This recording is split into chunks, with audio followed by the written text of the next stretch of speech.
देश में 2000 रुपए के नोटों का चलन जल्द बंद करने के उद्देश्य से केंद्र सरकार ने इन्हें 30 सितंबर तक आरबीआई को वापस करने से जुड़े निर्देश जारी किए हैं। इस दौरान 2000 का नोट वैध मुद्रा बना रहेगा। हालांकि कई लोगों में चिंता भी बनी है कि 2016 की तरह इस बार भी कई लोगों को बैंकों की लाइन में लगकर अपने नोटों को बदलवाना होगा। कई लोगों को नोटबंदी के पुराने समय की याद आने लगी है, जब 500 और 1000 के नोटों को बदलवाने के लिए उन्हें घंटों इंतजार करना पड़ता था। मजेदार बात यह है कि यह सीमा सिर्फ 2000 के नोटों को बदलने के लिए लगाई गई है, यानी कैश के बदले कैश की चाह रखने वालों के लिए। हालांकि जिन लोगों को 2000 के नोट अपने खातों में सिर्फ जमा कराने हैं, उनके लिए जमा सीमा तक कोई रोक नहीं है, यानी वे कितने भी नोट खाते में डाल सकते हैं। भाजपा प्रवक्ता मुकेश गुप्ता ने इस विषय में बताया कि जनता को इस बारे में जागरूक होना आवश्यक है। इसके साथ ही उन्होंने मीडिया से अधिक बातचीत के दौरान कहा कि देखिए, ये बिल्कुल सही बात है कि 2000 का जो नोट है वो बंद नहीं हुआ है अभी, और वो लीगल टेंडर है।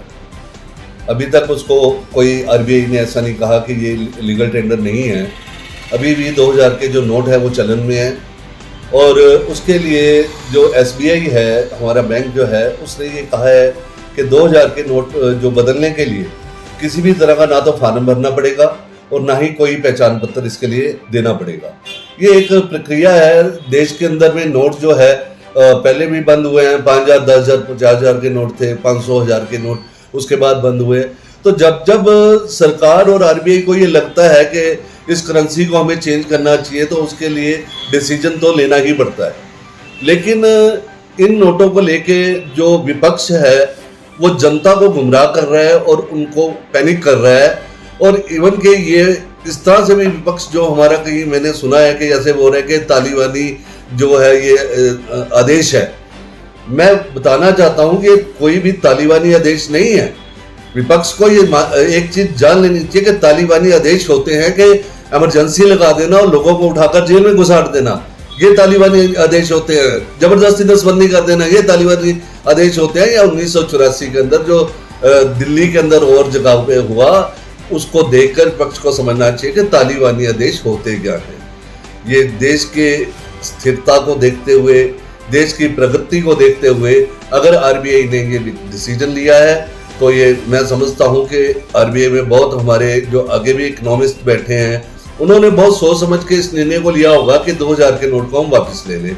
लेकिन ऐसा नहीं है। अभी हम दुकानदार हैं, हमारे पास भी अभी 2000 के नोट आ रहे हैं। हम किसी ग्राहक को ऐसा मना नहीं करें कि हम तेरा नोट नहीं लेते। क्यों? क्योंकि वो लीगल टेंडर है, हम अपने अकाउंट में उसको जमा कराएंगे, ऐसा नहीं है। लेकिन जो लोगों के अंदर पैनिक है, मैं सभी जनता से भी एक अनुरोध करना चाहता हूँ कि आप लोग इसको लेकर बिल्कुल भी पैनिक ना हो, क्योंकि सभी बैंक इन नोटों को ले रहे हैं। आपको किसी तरह का पहचान पत्र, जैसे एसबीआई ने आज अखबार के अंदर भी आया है, मीडिया के माध्यम से हमने देखा है कि उन्होंने बोला है कि ना तो आपको अपना पहचान पत्र देना पड़ेगा, ना ही कोई फॉर्म भरना पड़ेगा। आप आकर अपना जो अपने 2000 के नोट है उनको बदलवा सकते हैं।